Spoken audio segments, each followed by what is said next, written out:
1949 को बाबा साहब डॉक्टर भीमराव अंबेडकर जी के द्वारा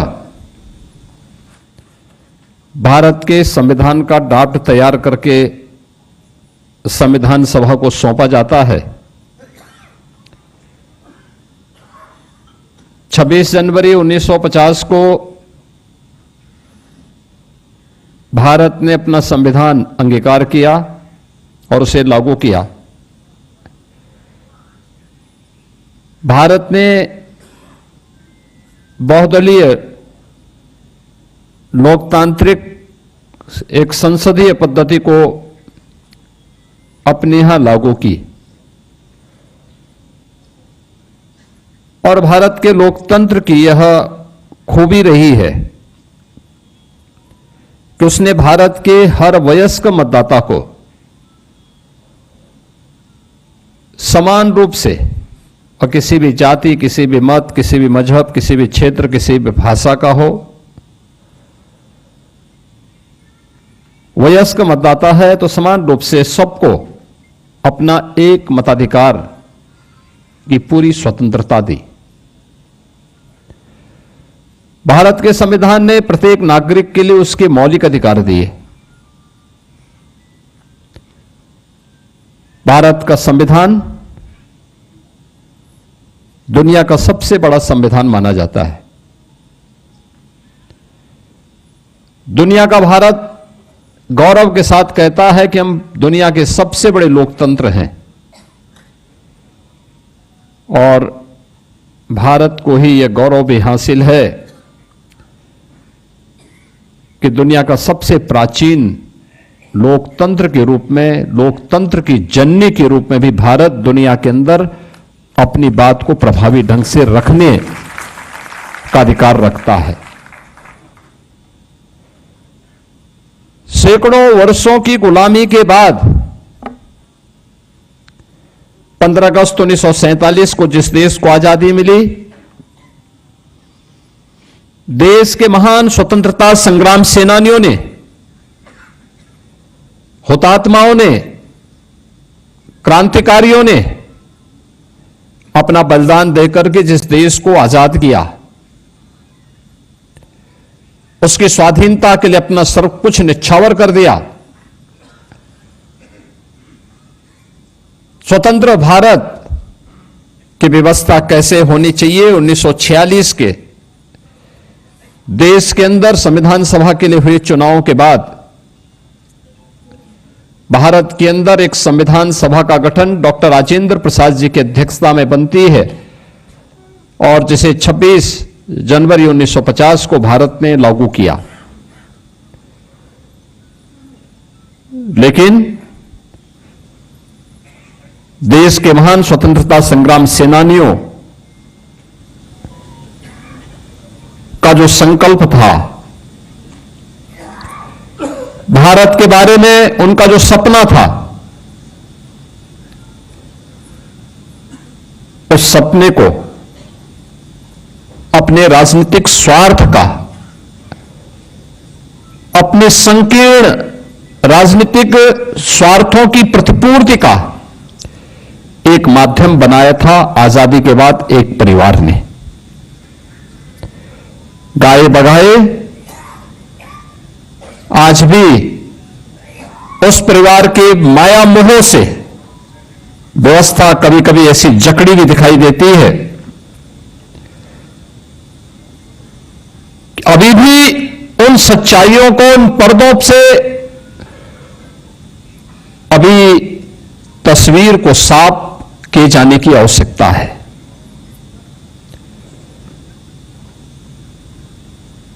पच्चीस जून की तिथि जिस संविधान के निर्माण को लेकर के, जिस संविधान को लागू करने को लेकर के भारत ने अनगिनत बलिदान दिए थे, जिस लोकतंत्र को लेकर के विद्यार्थी हो या युवा, महिला हो या पुरुष, समाज के प्रत्येक तबके के व्यक्ति ने अपने आप को हर स्तर पर बलिदान देने में, किसी प्रकार का सहयोग देने में किसी प्रकार की कोई कोताही नहीं की।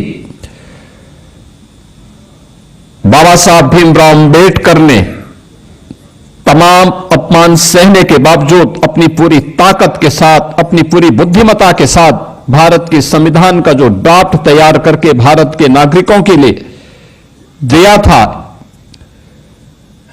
उस संविधान का गला घोंटने में कांग्रेस की सरकार को कोई समय नहीं लगा। प्रश्न यह उठता है कि क्या कोई व्यक्ति देश से बड़ा हो सकता है? जो पाप कांग्रेस ने और तत्कालीन प्रधानमंत्री के रूप में श्रीमती इंदिरा गांधी ने 25 जून 1975 को किया था, अपनी सत्ता बनी रहे। इस देश के क्रांतिकारी नारा देते थे, तेरा वैभव अमर रहे मां, हम दिन चार रहे न रहे। और कांग्रेस ने उस दिन उस संकल्प को कैसे उस संकल्प को चकनाचूर किया कि मेरी सत्ता बनी रहे, चाहे लोकतंत्र रहे न रहे। और यह करके कांग्रेस ने आज ही के दिन 50 वर्ष पहले भारत के संविधान का गला घोंटने का काम किया था। भारत के संविधान का गला, ये भारत के नागरिकों के साथ हम भारत के लोग का जो संकल्प भारत के संविधान के प्रेम्बल में प्रारंभ होता है, उन लोगों की भावनाओं पर कुठाराघात था। उनके संकल्पों को चकनाचूर करने की एक कुत्सित चेष्टा थी।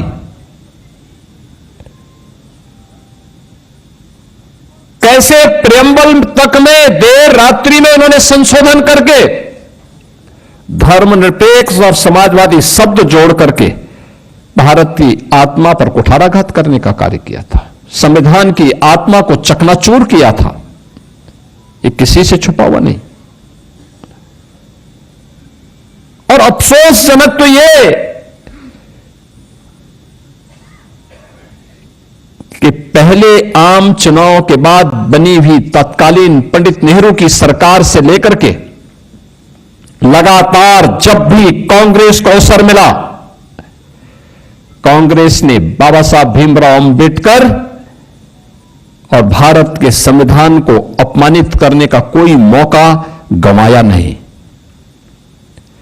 याद करिए, अभी 2 दिन पहले हम लोगों ने डॉक्टर श्यामा प्रसाद मुखर्जी जी का बलिदान दिवस के कार्यक्रम में भारत माता के उस महान सपूत के प्रति हमें श्रद्धान्वित होने का एक अवसर प्राप्त हुआ था। कश्मीर भारत का हिस्सा बना रहे, एक देश में 2 प्रधान, 2 विधान और 2 निशान नहीं चलेंगे।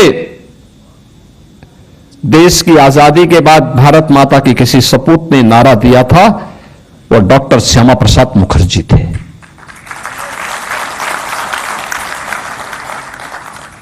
जब देश एक संविधान 1950 में लागू करता है, एक संविधान के तहत पूरे देश को एकता के सूत्र में बांधने के एक संकल्प के साथ उसको लागू करता है, तो फिर कश्मीर के लिए पृथक व्यवस्था क्यों?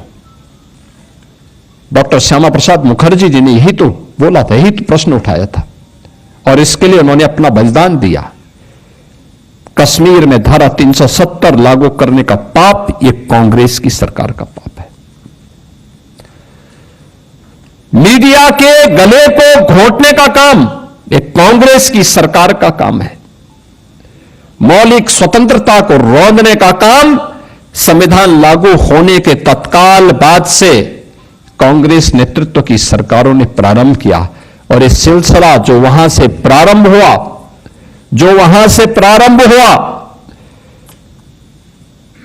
1952 रहा हो, 1975 में उसकी पराकाष्ठा थी, और फिर उसके बाद 1984 में सिखों का कत्लेआम रहा हो, या फिर 23 के अंदर जब याद करिए श्री राहुल गांधी के द्वारा देश के अंदर विधेयक की प्रति देश के संसद के फ्लोर में फाड़ी जाती है, ये सभी कृत्य अलोकतांत्रिक हैं, संविधान का अपमान करने वाले हैं, भारत के महान स्वतंत्रता संग्राम सेनानियों की भावनाओं के विरुद्ध आचरण करने वाले हैं, और इस कृत्य के साथ कांग्रेस का इतिहास जुड़ता हुआ दिखाई देता है। बहनों और भाइयों, इतिहास केवल काले अक्षरों का एक समुच्चय नहीं होता है, उसका एक कलेक्शन मात्र नहीं होता है। इतिहास एक प्रेरणा होती है। इतिहास हम सबको एक अवसर देती है गलतियों की परिमार्जन करने का और गौरवशाली क्षणों से प्रेरणा प्राप्त करने का। आज का दिवस भी हम सब आज अगर लोकतांत्रिक मूल्यों के साथ अपने मौलिक अधिकारों के साथ एक भारत श्रेष्ठ भारत को अपनी आंखों से होते हुए देख रहे हैं, तो भारत के लोकतंत्र के कारण है।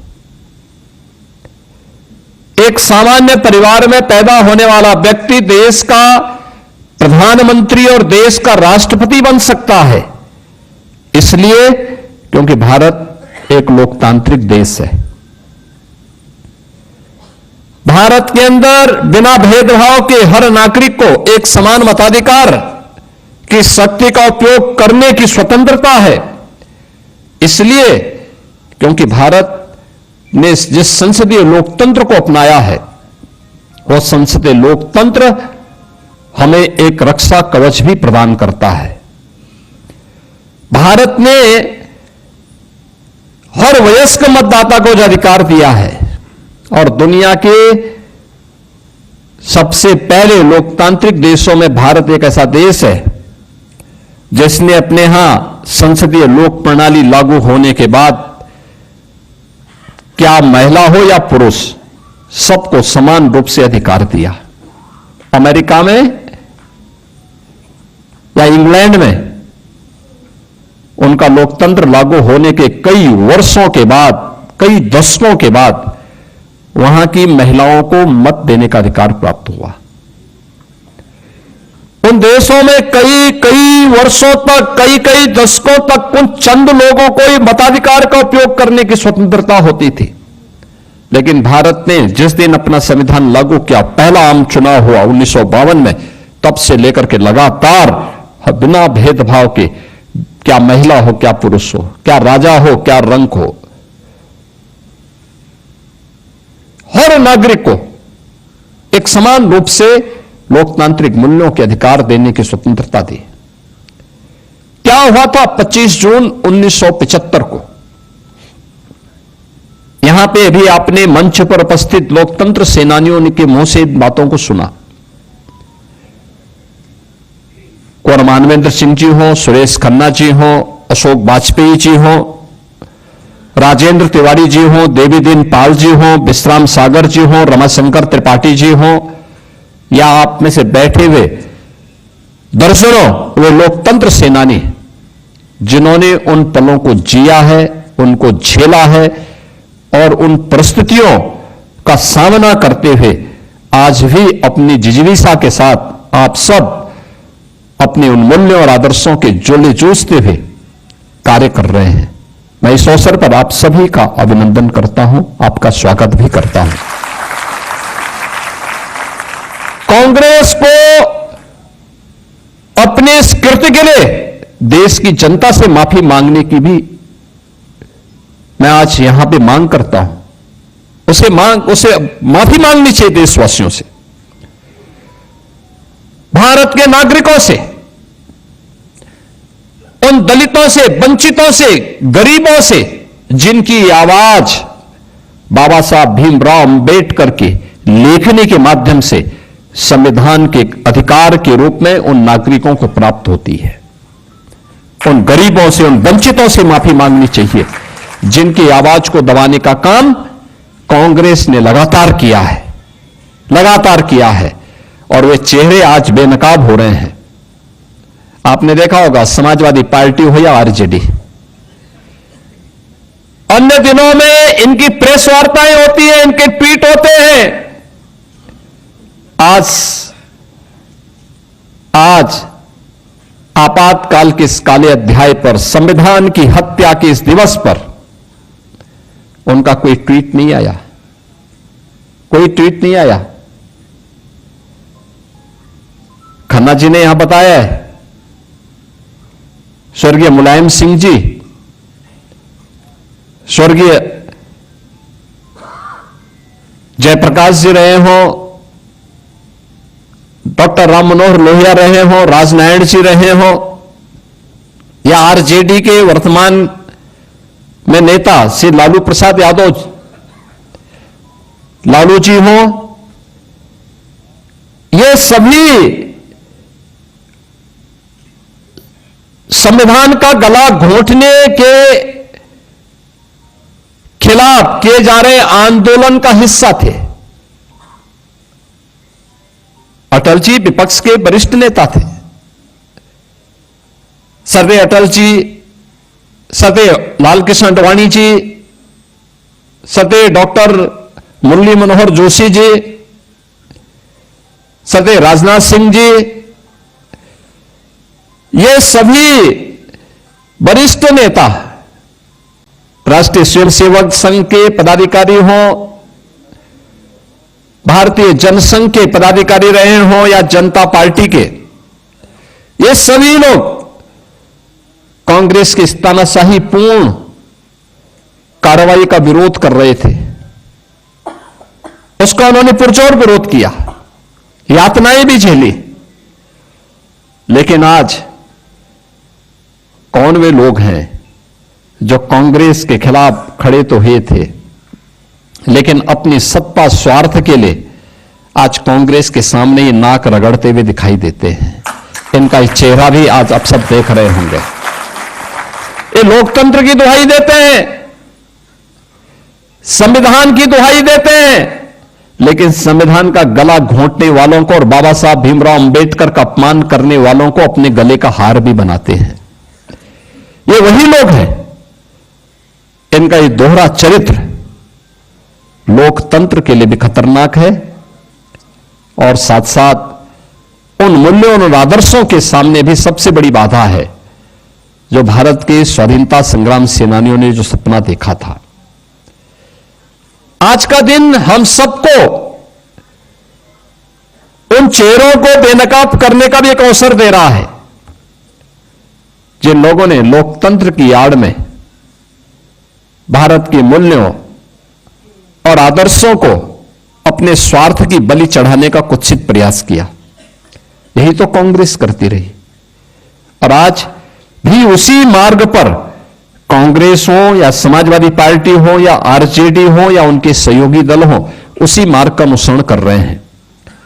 कैसे कांग्रेस ने 25 जून 1975 के बाद लगातार न केवल विधायिका को बल्कि न्यायपालिका और कार्यपालिका के अधिकारों को बंधक बना दिया था। मीडिया जो लोकतंत्र के चतुर्थ स्तंभ के रूप में मानी जाती है, सेंसरशिप के माध्यम से उनकी बिजली काट दी गई।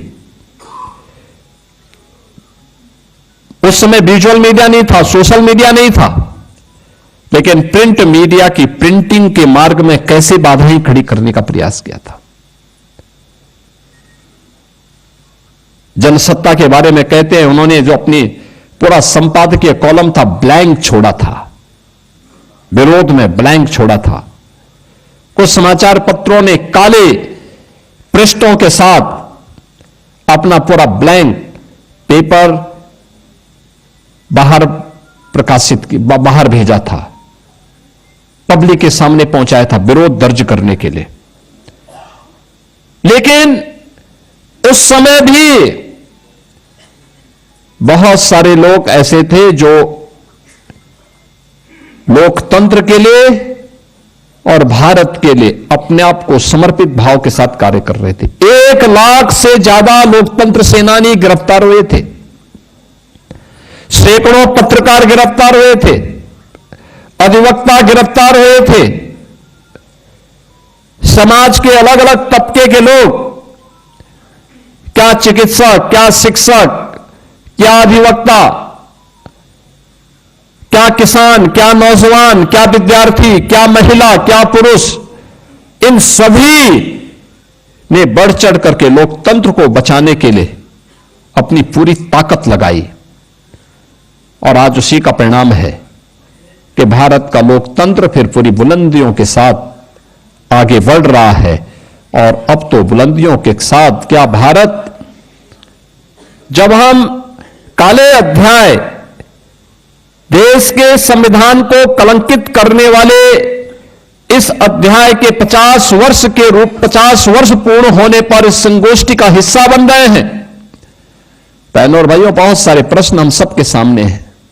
और प्रश्न वही, क्या उस कांग्रेस को, समाजवादी पार्टी को, उस आरजेडी को,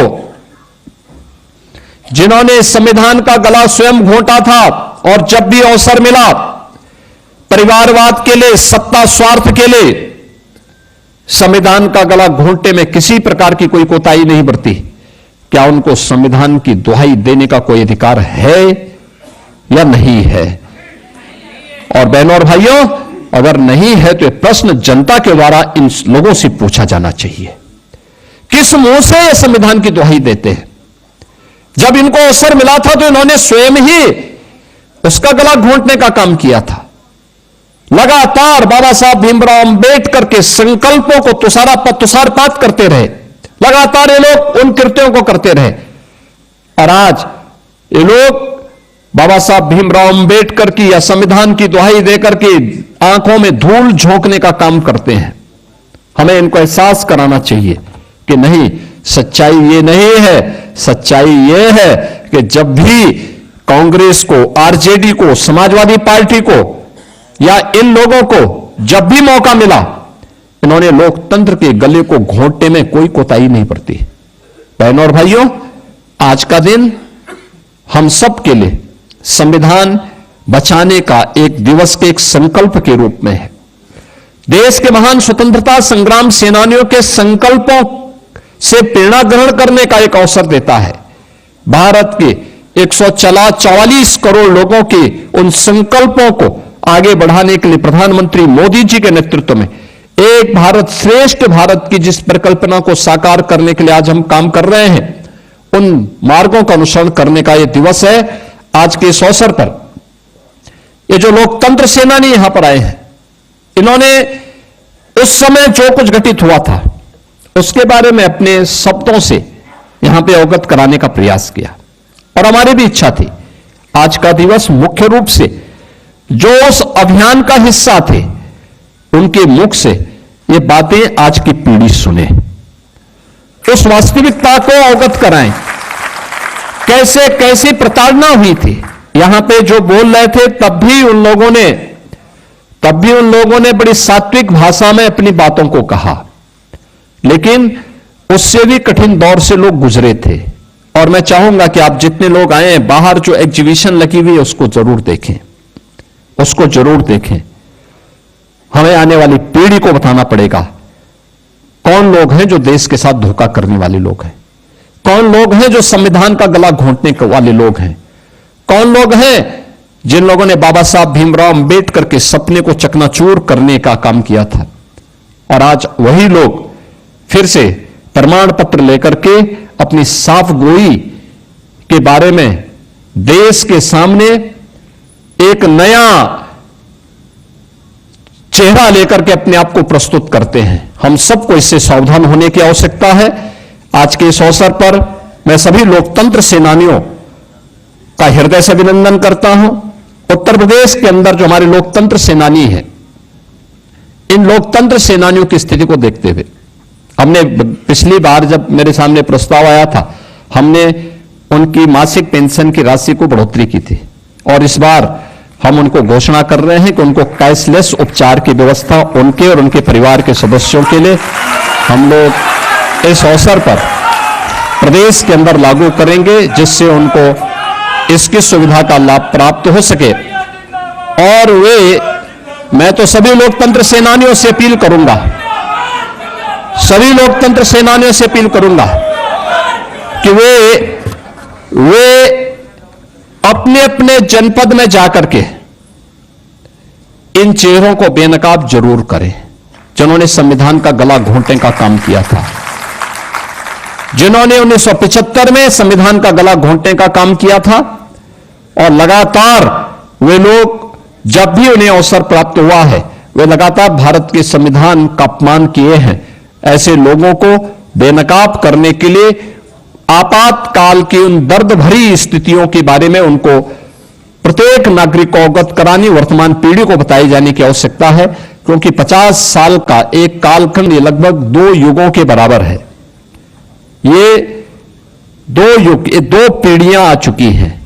इस पीढ़ी को, वर्तमान पीढ़ी को इसके बारे में अवगत कराई जाने की आवश्यकता है, जिससे ये बातें आने वाली पीढ़ी तक पहुंच सके और आने वाले समय में किसी में भी कोई भी ये दुस्साहस न कर सके कि भारत के संविधान का गला घोंट सके। इन्हीं शब्दों के साथ आप सबके सुखद और मंगलमय जीवन की कामना करते हुए मैं अपनी वाणी को